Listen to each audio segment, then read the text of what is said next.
Hello, guys. You are listening to Dennis Procopio of Man Up Life Coaching. I'm here in the green room without my usual sidekick, Faisal Amin Sheikh. Instead, I am interviewing a very, very good friend of mine, Miss Lurene Serogier. Hi, Lurene. Hey, Dennis, how are you? Good. So, Lorene, I have this thing I do. I flip the hourglass, and that's the amount of time that we have to talk. In this session of In the Green Room, um, whereas usually I'm the person being interviewed, I'm going to flip the script and I'm going to interview you. Is that Okay. cool? Okay, that's cool. All right. And just so that we're clear up front and out in the open, this is going to be a one-shot, first take, unedited, raw interview, which I am going to share as content for my clients and the members of the Man Up Life Coaching community as an extension of the product in the green room. I'm also going to make this publicly available to friends, family, lovers, and haters on YouTube. And so we're going to talk about some stuff. And if there's anything that you feel like is an area that you don't want to go there, we've been friends for years. Just tell me, don't want to go there. Sound good? Okay, I can do that. Okay. Okay. So, Lorene, let's just start with, can you tell me who you are and what our dynamic is? I want to hear it in your words. Well, we met a long time ago, about, actually 17 years ago. What? Yeah. 17 years ago? How old were we? Children. Wow. Well, we met 17 years ago, shortly after I returned back to my college internship after the death of my husband at the time. So that would be 2003. Mm-hmm. And we were two people among five people chit-chatting, and it was around Thanksgiving time. You and I were. We were two people among five people. Can I give a specific shout out to where we were working? Sure. Okay. So you had, what was it, Johnson Wales or what? Johnson and Wales here in Providence, Rhode Island. So you were doing an internship at the Rhode Island Black Heritage Society. Mm-hmm. And you got there to discover that I already worked there. As a handyman or helping out with props and things. I was a volunteer. Yeah. Now, what was your impression of a person who is obviously not African American, but rather Jewish Italian, and who also wasn't from Rhode Island? And Rhode Island can be a little cliquey. Yeah. What went through your head when you saw this guy working as a volunteer, and eventually, as you remember, a paid employee of the Rhode Island Black Heritage Society? What was happening there? Well, initially, I'm like, okay. I really didn't have an impression. You didn't have it written on your shirt, I'm Italian, a Jewish Italian or anything like that. So I had it written right here. You see this nose? All right. I love the nose. But okay, anyways, you were just part of the group, of the small group. And I'll always remember there was a conversation. I have no idea what it was about, but my automatic reaction was looking at you, and yours was looking at me, and like we kind of like got it, whatever the conversation was about. Yep. And I'll say that's just a connection. That's a wavelength we were on, and I think, I mean, without naming any names over there. Yeah. I mean, by the way, why was I there? I was there because I had moved there from New Orleans, and New Orleans is so culturally rich and so diverse in term ethnically, and Rhode Island definitely lacked that diversity for me, and there was just some kind of real good quality feeling that I got being at the Rhode Island Black Heritage Society, which was the only place I found an African American community where I was at, which was, Pawtucket. So I get in there, I start working there. The other guy, remember, and I forget his name. Yeah. Richard.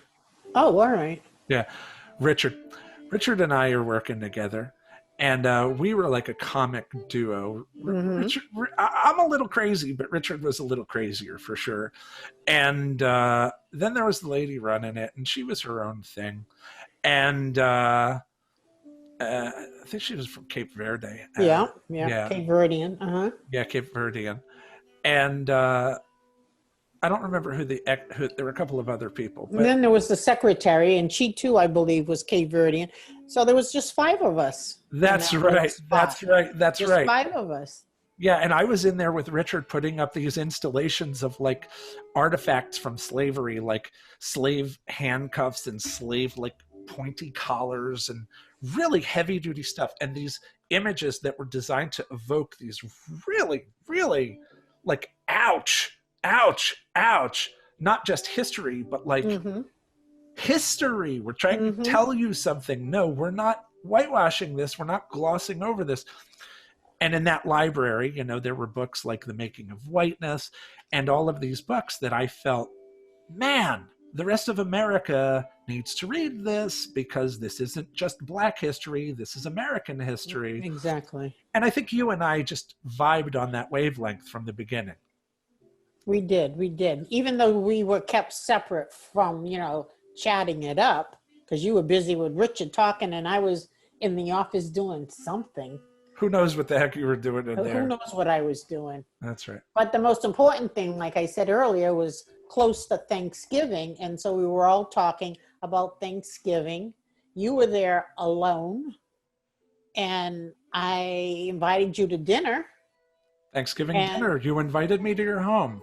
Yeah, come over for dinner. You said, and I remember where you were sitting at your little desk there. And I had walked in and you said, "Hey, you." Oh, you always say that. Yeah, I always say that. Hey, you. With the voice. Hey, you. And I said, "Yes." A little puppy dog. "Yes, Lurene," because you're my cool friend. And you were just nice to me. And Rhode Island was a pretty harsh environment after all that love and sunshine I was getting down in New Orleans. And you were just a very nice person. And you said, "What are you doing for Thanksgiving?" And I said, "I don't have any plans." And you said, "Well, how would you like to come over to my place?" And I thought, oh my God, no, I don't want to go to anybody's house.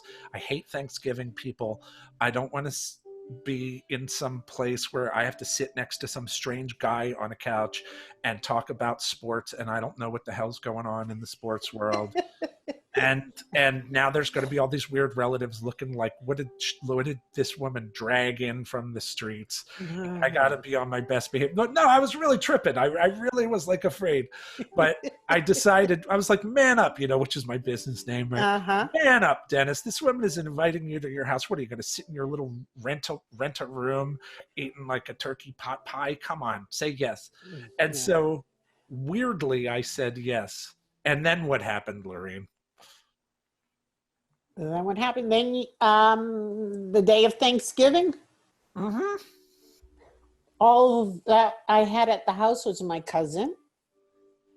My daughter was in her room and still grieving over her dad's passing. Correct. And I gave you wanted a duty to do. You said I can't come to your house and just sit and eat. I said, okay, I'm going to put you on gravy duty. That's what I said? Yeah. What a good boy. Oh, yeah, that's nice. Yeah. And you said, if the gravy's not right, there goes the whole meal. But the gravy was perfect. You and my cousin, who came in from the Poconos in Pennsylvania, did the cooking, because God forbid I cook a turkey. And we had a great time. And, I think that cemented our friendship all these years. You and Billy kept talking. You went through, I don't know, as much food as you possibly could eat. We did. And you probably did talk about New York and sports or whatever else you spoke about. But you sat at the table for hours eating. Women. We talked about women. He was telling me all of his all of his women's stories. So we talked about that, but we talked about guy stuff. I mean, that's all you did is talk and eat. That's what guys do. We talk and eat. Yeah, that's what guys do. I have a business. I mean, we don't eat in session, but I literally get paid to talk to guys all day. Exactly. That's what we do. And so I cleaned up around you more than a few times, washed dishes while you were. Oh, come on. It was all good. I mean, oh my God, I was a guest. I should have been doing all of that. But you're right. I did that while you kept eating and talking. So it was a memorable time. Even, me telling Celia that, she goes, that's how you two became friends over. Thanks. Celia is my partner, by the way, my significant other for anybody who doesn't know that. Your significant other. You were just talking to her the other day, right? Yeah, like now we're like talking as much as we can. It's my excuse for let's have a glass of wine. Let me call Celia. What you have given me every freaking year that I just can't even begin to thank you for. And I'm going to get into the why of this. You've given me socks that you have made which use the best and not very cheap yarn, and you are thinking long range. These are I wanted to say vintage, not that, heirloom quality knit patterns. The perfection of your knit pattern. I understand this as a creative, and that's what one of the connections that you and I have, that we're creatives. And not just that we're creatives, but we're people who got into creating because we used creativity as meditation to deal with our inner voice. Is that real? Yeah. Since you described that to me at one time, meditation, I didn't realize it initially, but yeah, that's what it does for me. It stills me. Oh, wow. So this is an example of what I do, right? Mm-hmm. It's dots on a page. Now, Lurene, you and I both know I went to college for fine art. Yep. You know I can draw with I don't know the best of them anymore, but I can really draw. I can make some nice pictures. And I did. I got a full scholarship to a college in Manhattan, Cooper Union, for the advancement of science and art. That was my Hail Mary pass. I was a have-not who used his little artistic talents, little drummer boy, right? Used my little talents and got into college for fine art. The only reason I knew how to draw is because I had a crappy life, and I used drawing as a way. I always had a sketch pad. I always drew, and my sketch pad was like your knitting. Everywhere you go, you have your knitting with you. It's this thing that you can do to ground yourself anywhere, anytime. You put your music on, you do your knitting, and that is your little bubble. That's just what I do. Yep, I've watched. And that's what I do. It used to be the case that I would draw pictures, but what started happening was people would see my pictures the way they probably see your knitting, and they'd want to talk about it. I do dots. Somebody was probably like, okay, if you went to art school and you can draw, then it's not like Lurene is just sitting there knitting one huge piece of fabric that she's then going to just, roll up in a closet somewhere. Like, what is the point of making page after page after page after page of dots? Are you going to sell that? Are you going to hang that in a gallery? Do you feel like you're learning to perfect your drawing technique any better doing that? Absolutely not. I understand what I'm doing. What I'm doing is I'm taking product away, and I am going 100% process. Imagine if you were knitting and didn't give a damn what the final product looked like. If you were just knitting and whatever you're knitting would just suck through a vacuum into the universe as you were doing it. You don't like that idea, huh? No. I mean, I've had people say, "Oh, can you make me?" And I automatically say no, because of all the time it takes to knit, I have to knit for someone. I just don't knit for anyone. And so after many years, I've told Stacy, knock it off. I'm not making your friend a pair of socks. I'm not going to knit for somebody. It's a different emotion when you knit for love and you give of love. And love is when the person wears it and enjoys it. That's a love thing, Not only do I know, because I cater to a male audience, guys are, I mean, while they appreciate feels, they always want to hear like the logic behind the curtain, what's under the hood. And so one of the ways in which my clients are going to relate to this is that you, Lurene, and I, Dennis, have in common for different reasons that we've dealt with a lot of stress, a lot of insecurity, been a little introverted by hiding in our art or knitting respectively and our music. And there is a magic to knitting. There is a magic to drawing. And it definitely comes from love. And now I'm going to take it up a notch. You and I talk about things like The Alchemist by Paulo Coelho and all that Oprah reading list crap. So yeah. But I remember you saying to me a million years ago, does it seem like they're all saying the same thing? I mean, I feel like I read these self-help books and they're all saying the same thing, the 4 agreements and the whole thing, A Course in Miracles and all of this. Those were stepping stools to get to this point. In your life? In my life, yeah. Yeah, that was the scaffolding, right? But now you can get rid of the scaffolding. You don't need it anymore. There's training wheels. Sometimes I'll go back to it and say, am I on the right page? Yeah, okay, good. Confirmation or something. Affirmation, right? Affirmation, one of them. Validation is what we call it in this business. Okay. I'm not trying to be funny. I'm just saying, in this business, if you tell a guy affirmation, all he hears is confirmation. And a guy doesn't confirm about himself that he's good or valuable in any way because he's so busy self-judging. Oh, okay. So you can't tell him to affirm.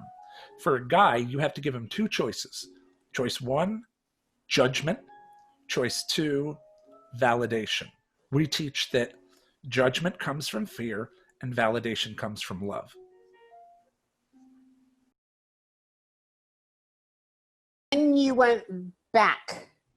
To where? New Orleans. You went back to New Orleans. Then Katrina happened. Yes. And then you came back. Because Katrina was a problem. Oh my gosh. You were the light at the end of my stupid tunnel there. Okay, thank you again for that. And then you stayed for a while, and this must be shared with whoever wants to hear this. And then you started to whine. Okay. Every day. Yeah, I did. I don't know. I can't make friends here. People aren't too friendly, which they're not unless you grow up with them from kindergarten. And so you were whining, and that's not a good thing. And so I felt that I had to say something. How old was I? I did. How old was I? What was that? 17 years ago, 32. No, it wasn't. Was it 17 years ago? 32? No. When was Katrina? Katrina was 2005. So I would have been 35? Yeah, you could have been. Yeah, that's right. You were like 33 or whatever. I might as well have been. I was acting younger than 35. Yeah. I was shell shocked. Yeah, you were. Anyways, you didn't want to stay. And I didn't want to hear you whine. I can't think of any other word but that. That's so real. One day you said to me, I don't know what to do. I don't know what to do. And I had been thinking about it. And I was thinking selfishly, I'd hate to see him go. But if he's going to be happy, he's got to go. So One day we were in the car going to our separate jobs. And you started up again. And I looked at you and I said, you got to go. And you looked at me and you said, really? And I go, yeah. And he goes, are you sure? And I'm like, I'm sure. So I guess another act of love, it would be like, no, you got to go. Yeah, you did. And be happy. And you were going by that weekend, I think. You forget at the train station. You remember that part where I could not, something clicked in my brain, and for the life of me, I couldn't figure out how to pack a box. Something just snapped in my psyche. You came over and helped me pack all my stuff into my boxes because I had this weird thing where I couldn't figure out how to organize my stuff. And you were just like, I could see it on your face. Like, what the hell is happening with this person? I think of this dude as somebody who's got it so together, and right now he literally can't walk and chew gum at the same time. And you basically like grabbed my stuff and just started putting it in boxes and taping it and writing on it and giving me instructions for how to get from point A to point B, because I had a psychic you did. Now that break. You say that, you had a meltdown and you just couldn't get it together. Yeah. And but you did, because I left and you had it together. And but you wanted to be useful back with your community. That's right. And since nothing was happening here for you, you wanted to be useful, and you had a plan. I mean, I don't know if Jason was that his name, your friend down in New Orleans? Justin. Well, I guess you two had talked, but you had a plan. You knew you were going to go back, help the community. Yep. Whichever way you could. And you were happy, and we hugged it out at the train station. And I says, at least he's happy. Yeah. That means a lot, you know? I mean, I missed you. I knew I was going to miss you, but I wanted you to be happy. That's right. And that's right. And it's one of those examples of just the kind of, you know, timeless relationship that people have when they care more about the other person's happiness than about the role they play in their lives. And that's what separates friends from family sometimes, because, you know, family does have this tendency to throw guilt trips on you, but friends can give each other that distance and still check in, and it's like you haven't lost time. I mean, 17 years. And we don't talk about in terms of a, you know, cultural, ethnic distinction. We were fast and furious friends from day one. But all right, look, I'm going to keep it 100. I have a bunch of guys who watch this. I have one African-American male client. Everybody else is, I'm just going to use common language. If somebody's offended, we'll, you know, sign off. But I have white guys. I have Indian guys. I have Muslims. I have Jews. I have a whole bunch of clients ranging from 20 something to 60 something. A lot of them are really confused by this sudden conversation that the world is having about racism. So what I'm hoping that you'll do is give these gentlemen an insight into your observations and your thoughts and your feelings about this subject. No one who watches this, that is my client, is going to be judgmental. This is a completely safe space. There is absolutely no attack, because my guys don't attack. My guys learn to validate, learn to listen to other people's stories, learn to incorporate that information, and learn to better themselves by understanding other people's viewpoints and positions. So 1, you're female. 2, you're African American. 3, with an African last name, Sorogier. And 3, you're a person of a certain age and so can speak from experience. When these guys start talking about Black Panthers, you're like, oh yeah, I was there for that. So come on, just break it down. I mean, I can only speak of my life living here in New England. I'm a Yankee. I've always lived in New England. My father was a Southerner. My mother was from New England. So Southerner where? Carolinas, right? Yeah, Carolinas. Yeah. They met here in Rhode Island when he was in the Navy. What year was that? They got married in 47. They got married in 47. That's the year my dad was born. All right. 47. All right. And yeah, they got married in 47. I showed up there 3 years later. So now you know I'm a 7-year-old woman. Anyhow, so anyways, I've always lived here. I've moved around in New England, so forth and so on. I did go and make a big leap after I finished college down south to North Carolina, stayed there 18 months. I was expecting a change in my life, but culturally, it was more than I really wanted to deal with. Let's talk about that. You can't just gloss over that, because I was the person who said, do it, Lurene. Do it. Yeah, if it feels good, do it. Because, I mean, when you go to school at 50, I mean, you think you can move the world. I mean, to sit there with all those 18-year-olds and hang and learn the computer and so forth and so on. So I was ready for something else to rock my world. So, yeah, I picked up and went down to North Carolina. 3 days into it, I said, I think we made a mistake. But anyway, 3 days into it, you thought I mean, that. I think this is where you and I have that connection. We're like feely people, vibes and stuff. Very real, absolutely. Yep. I can't deny that. So I remember I got there on a Saturday. Yeah, I got there on a Saturday, and by Wednesday, I'm like, I think I made a mistake. Yeah. It's a beautiful area. It's clean. It's totally different than New England. What I didn't like is being approached every day, all day, about going to church. Do you belong to a church?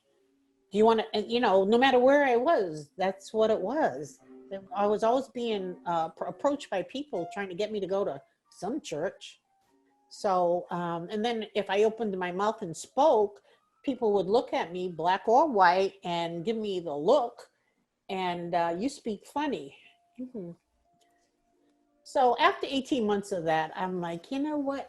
I'm used to up north as opposed to being used to down south. I mean, I gave it a try, but I didn't find they were friendly, either race. And they always looked at me, gave me that side eye, like I was like some creature. And they said, why did you come all the way down here? And when I said I was from New England, they thought I was from across the pond in England. And I'm like, no. So I did do that, and I have no regrets, even though it didn't work out. I have no regrets. So anyways, I can only tell you about, as far as the race thing, let's get back on track. The race thing, I judge people by who they are, not what they represent. Which means that you don't prejudge people. Well, I take them case by case. Yeah. And I had this conversation with a former coworker this afternoon for 2 hours. And she wanted to ask me the question. She goes, Lurene, we never had a problem. And I said, because I see you for who you are. You know, I mean, we're all different. And I guess if we could all appreciate each other for who we are, it would be a better society. And can I spin off of that by saying this? One of the things that spirituality, the practice of spirituality, not necessarily religion, but spirituality. One of the things that spirituality teaches us is to focus on our commonality rather than our difference, right? And isn't soul our commonality? Yeah, I mean, yeah. And I think you need time to locate your soul, to understand your soul. And I don't think there's a lot of people who don't spend time examining that. Would you say it's because they're distracted? They could be distracted, which I think is an excuse, or they don't know. Why don't they know? Because they never take enough time to figure it out. So whose job is it to teach them? Do like I do. Open up a book or Google it or do something. You know, go search it out. But why would they have any inclination to do that? What's the incentive for them to do it? What if they don't understand what they're missing? Because they have no standard for comparison. They've never had an experience which gives them a taste of what it could be. What if they've forgotten? What if they're distracted? That's what I'm saying.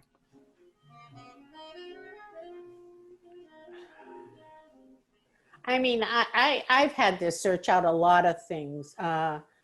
Being by myself and not having a big family like uncles and aunts and brothers and sisters and all that. Yeah, And yeah. so whenever I've needed to know something or find out, to realize something, I used to go to Borders before that closed down.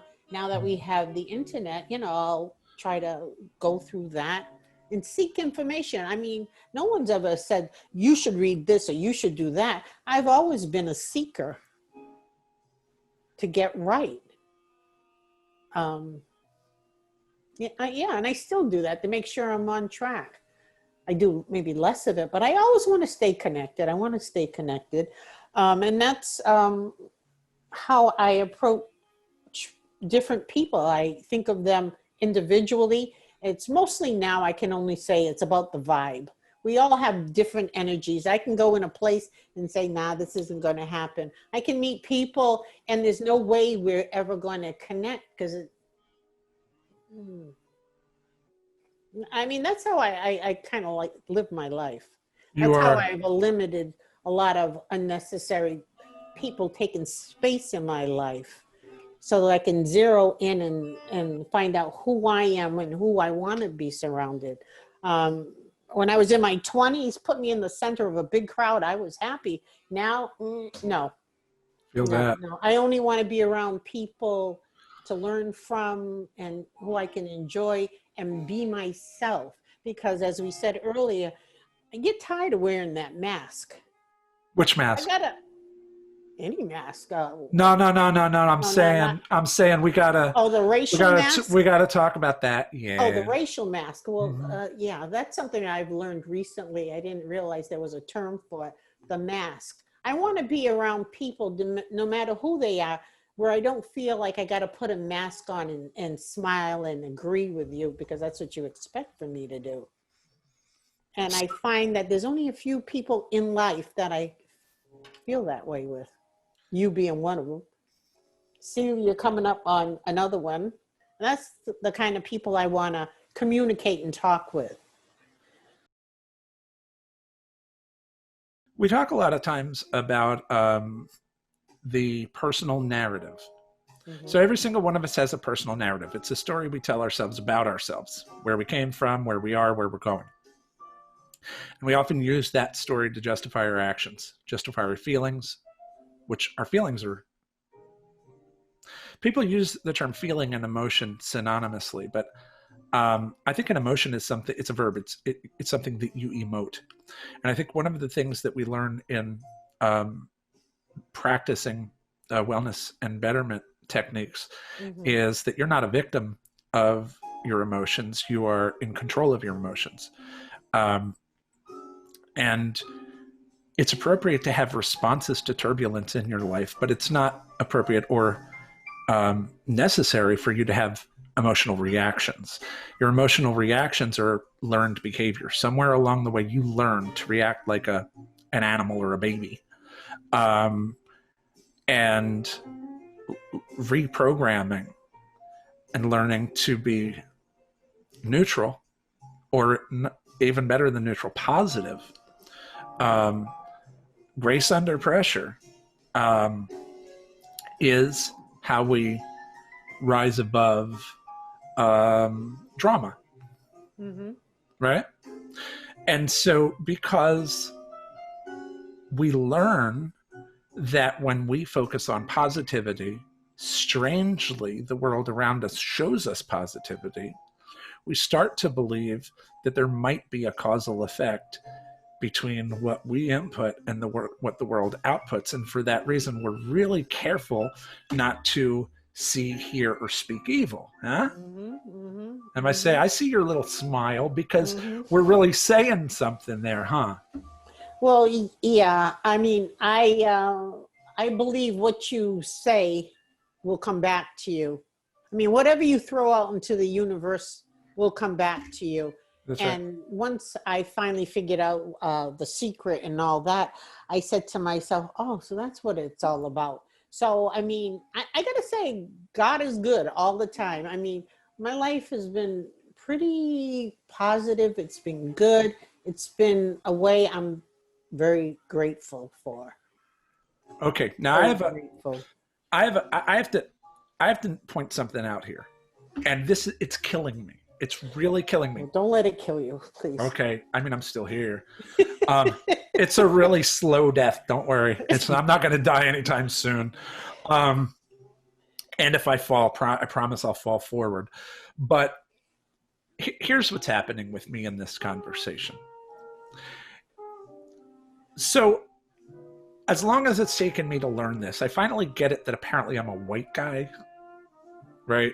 Because somewhere along the way in my childhood, I was raised with this idea that I was some special anomaly just because of the childhood I had, the friends that I had, the cultural and multicultural experiences that I have.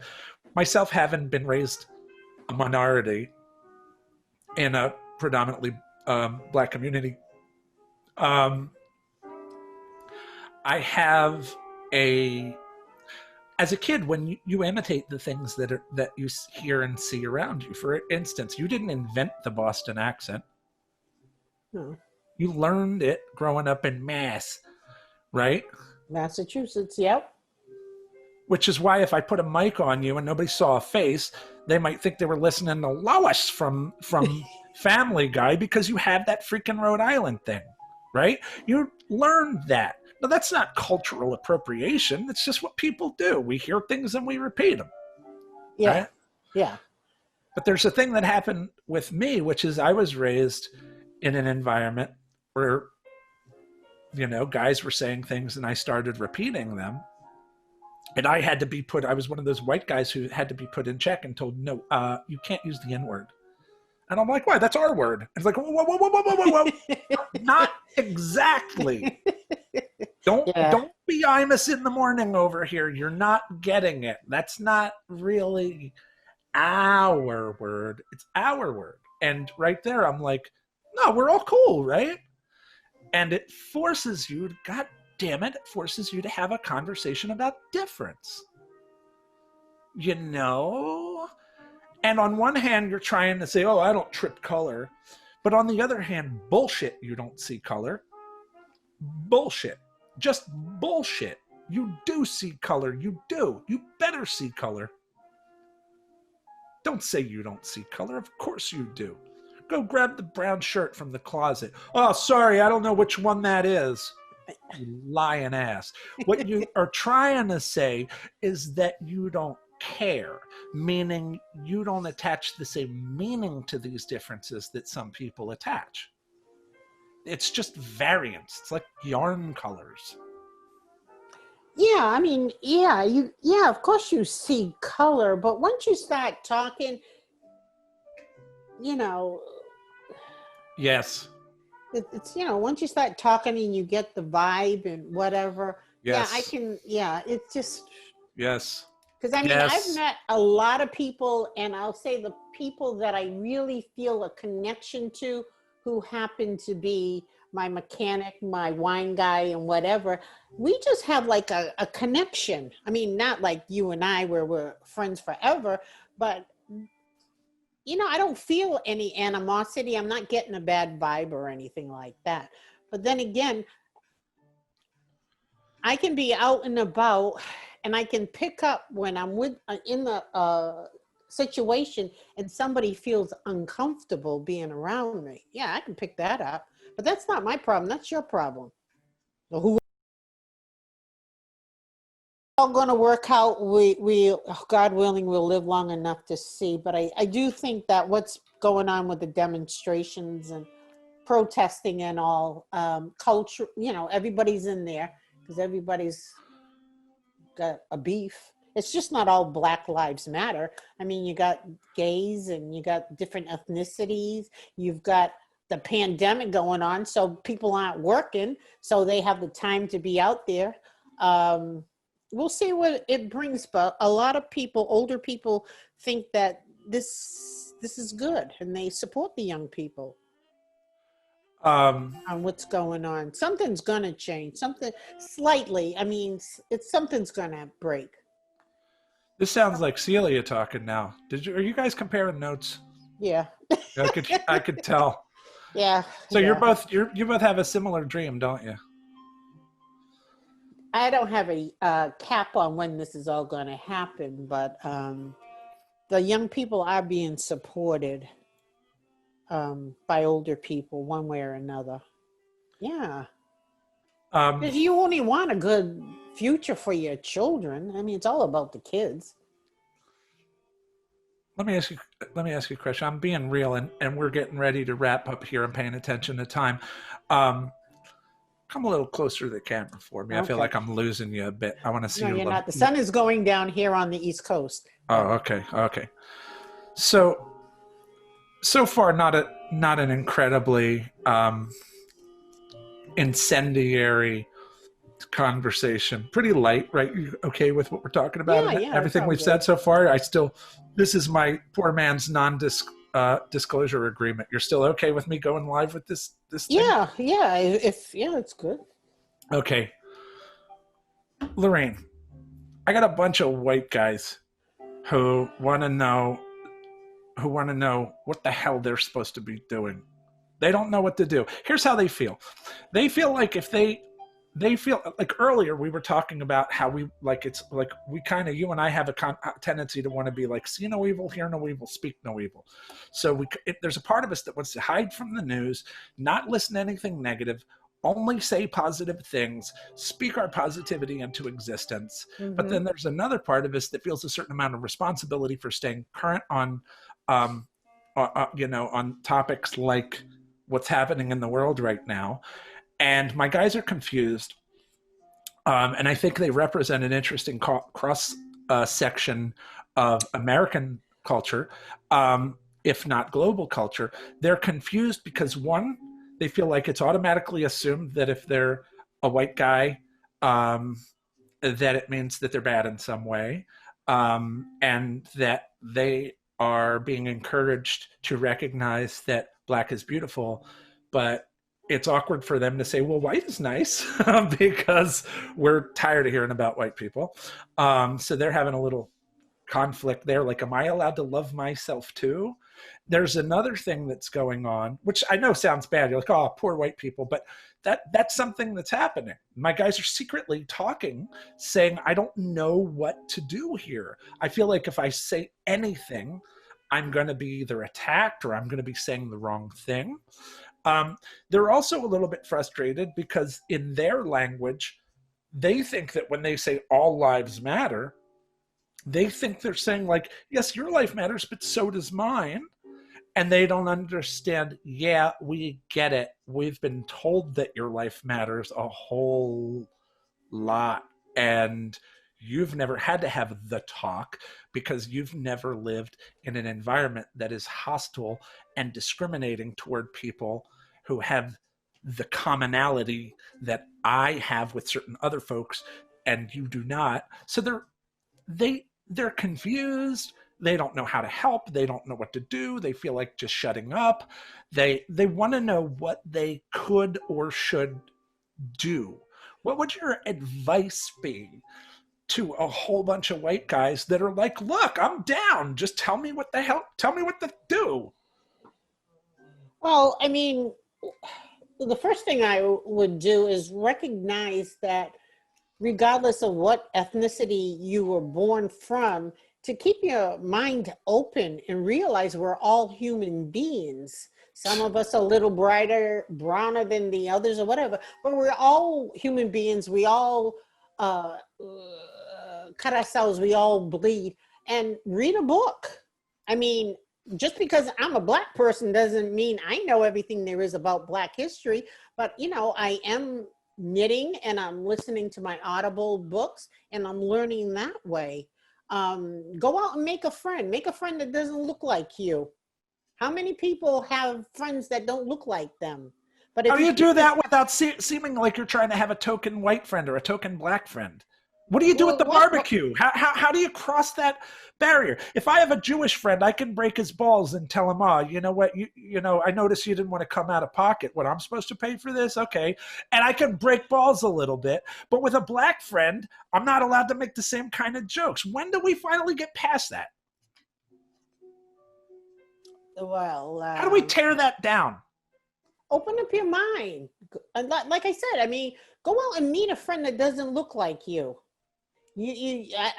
Guys, I'm so surrounded by women all the time in my business and all, but meet someone who doesn't look like you. Strike up a conversation, do some reading, expand your own being. So when you, I don't know, men to me, like, hey man, how you doing? They start talking about the sports or whatever. Go meet somebody that doesn't look like you.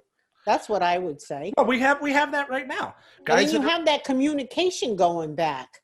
But look, we have that. We have that. Guys in the military, they're all buddies. They freaking look out for each other. Guys on sports teams, typically they have that camaraderie. But we're talking about everyday Joe. Everyday Joe. He lives in a white house and has his relatives, and then he goes to his job, and there might be a token person of a different ethnicity.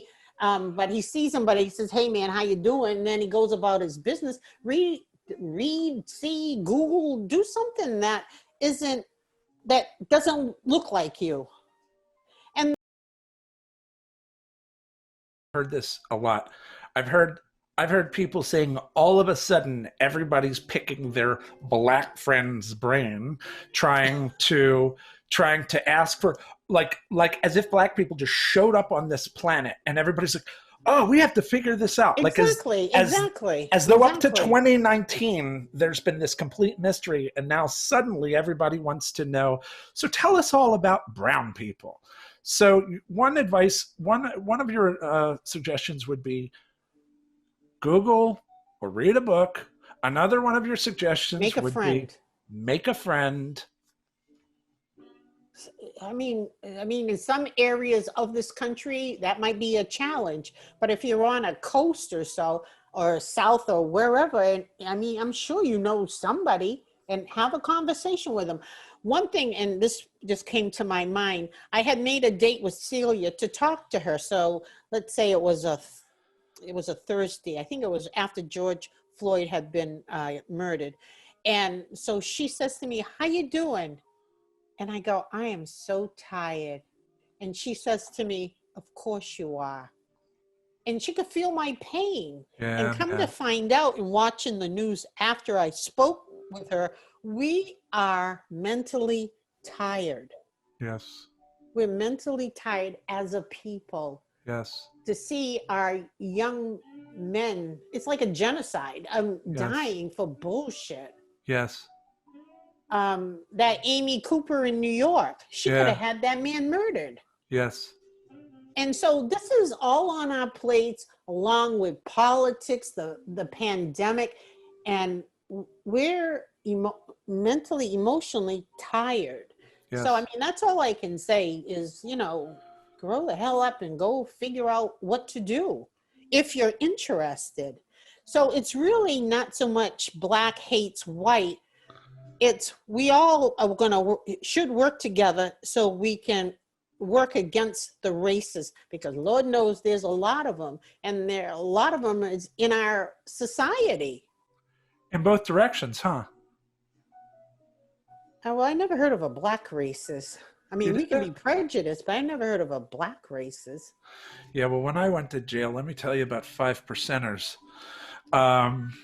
When I was, you might know my story. You know that I was in Rikers Island in the 90s because I was an alcoholic and did some violent things, right? Mm-hmm. I had the unfortunate experience of quite regularly being, this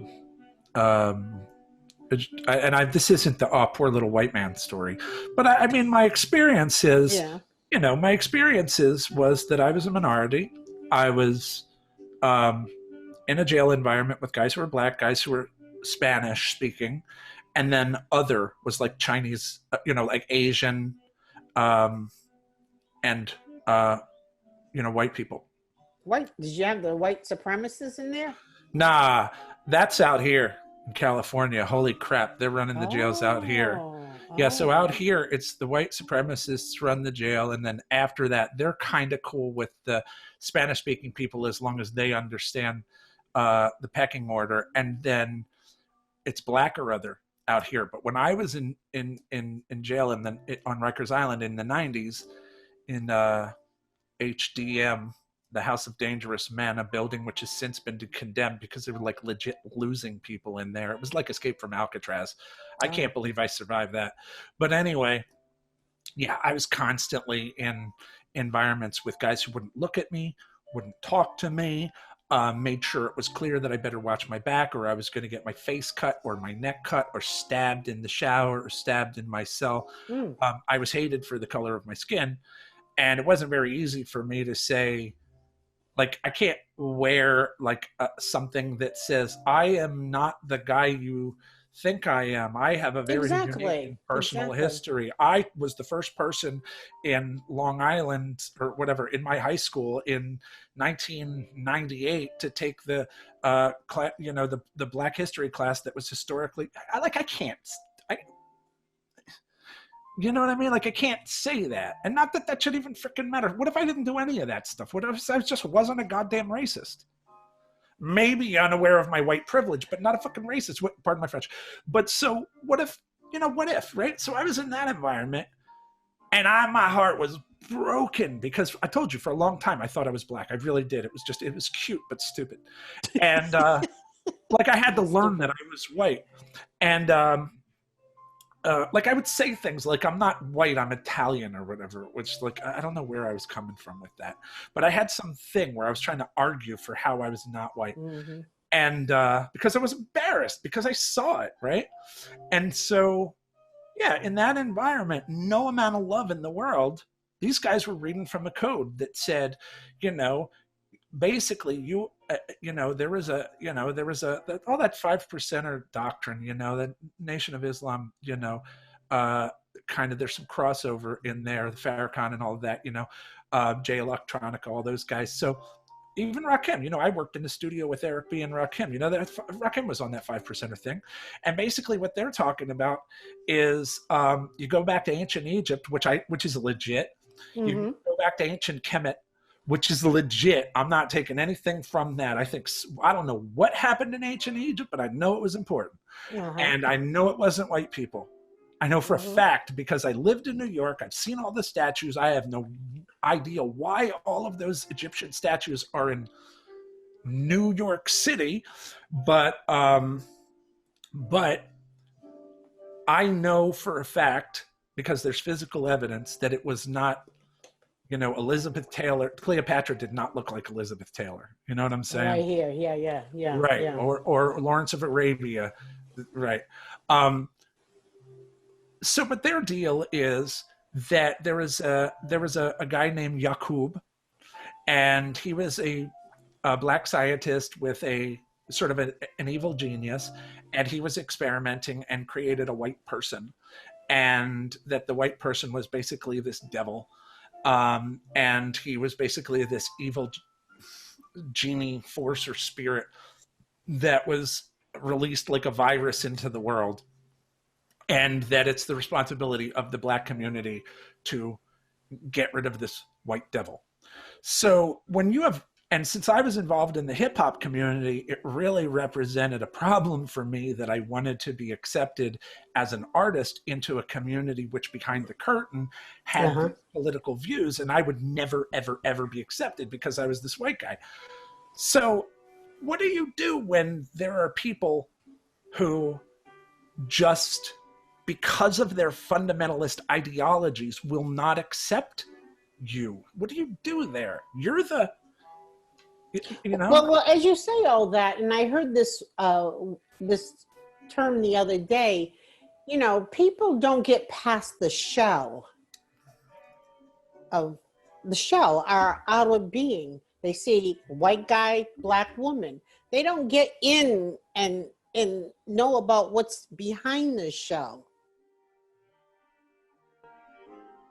So I think with you and I, way back in the day, that's where we started from. It like, she's black and I'm white. I mean, then we got into that, but we kind of like got in our soul, which is our soul. What's up? Which is our identity in God. It's our identity. This show is, who we are. But, some people ain't that deep, so. So what you're saying sounds like the same thing that I tell myself, which is render unto Caesar that which is Caesar's and unto God that which is God's, right? Deal with politics in an appropriate and graceful way, and deal with heavenly matters by making choices that are based on love. Okay, so I mean, I don't know if it's the man thing or a girl thing or what have you. I know I've had this conversation with my clients where a lot of the women aren't happy, but I figured there has to be some point in your life that you should be happy, content with yourself. This is who you are. I mean, be happy with who you are. Can you be, like some people can't do this, to be home alone? Do you like your company? Do you like being by yourself? Do you love you? If you don't love you, how are you going to love anybody else? I'm not going to drop this mic because I like it, because I bought it and I don't want to break it. But that's a mic drop statement, Lurene. Yeah. Somebody said to me during the early part of the pandemic, are you with anybody? And I'm like, no. You're all by yourself? I go, yeah. And she goes, oh my God, I could never do that. Oh my God. It's wow. I mean, I love it. And I've heard other people, like on TV or wherever, like they're thinking that this pandemic is the bomb because they can be home alone and get into themselves. And the word I keep saying to my cousins is evolve. And I always think of myself as constantly evolving. Absolutely. I used a different word before, but the word is evolve. And I do ask myself, are you happy? And being here in my apartment, I got everything I need. I'm sure I'm missing something, but I haven't missed it yet. So, I mean, I'm good. And I wish more people could be good with being alone or by themselves to know who they are. And then, venture out because, you feel good. Yeah, this is who I am. I mean, not everybody can like you, nor can you like everybody. But if you like yourself, you're golden. We always say the same thing. Yeah, you say it in bigger words. But I mean, more words because you're poetic. I truly believe that. And that's where I am. And I'm like, damn, this feels good. It's good. So therefore, being the introvert or ambivert, I think I am. I mean, I can be an extrovert to make a living, but I like my quiet time and get in and learn. And that's what I've been doing during this pandemic, learning, reading, trying to put it all together in my head. On that note, I am going to ask you to finish strong with me here. Let's close this outrageous, epic conversation out with a bang. Do you feel we gave any value to the community with this conversation? How do you feel about it? Well, I mean, this is who we are. This is how we roll. And through feedback, we'll see how it affected people. Are you confident with me putting this material out there? Oh, absolutely. I love you. I love you so much. I love you. We're family. We are family. Dang it. You green room session. I'm going to do a piece here that I'm not in the habit of doing this, but I'm going to say the little YouTuber thing. Okay. So this is content for a YouTube channel that I'm developing. So if there is an opportunity to like, you, for instance, should rewatch this and like it. I think it would be cool if you would share it. Your friends may say, wow, that's great, or wow, that was way too long, or I really hate your friend or whatever. I don't know what they're going to say. There's always somebody's got to hate something. You know it. The haters going to hate. Haters are going to hate, but we're going to put it out there and we're going to ask them to like. We're going to ask them to subscribe. If you're a dude and you think I'm saying something interesting here, we're going to ask you to follow along and hit that follow button. And finally, we're going to ask you to be kind in the comment section and say things that are honest, say things that are useful. You don't have to worry about censoring yourself, but please no ugliness or negativity, because I have the power and I will remove your comment. How about that? You vibing with that? You vibing with that? So if anybody puts a comment that you don't like, you holler at me and I'll bounce them out of here. I will censor the hell out of that comment. All right. So let's say goodbye, little men. Bye. Bye. All right. We'll see. Love you. We'll see. Love yous. Bye. All right. Okay. Okay. Bye. So.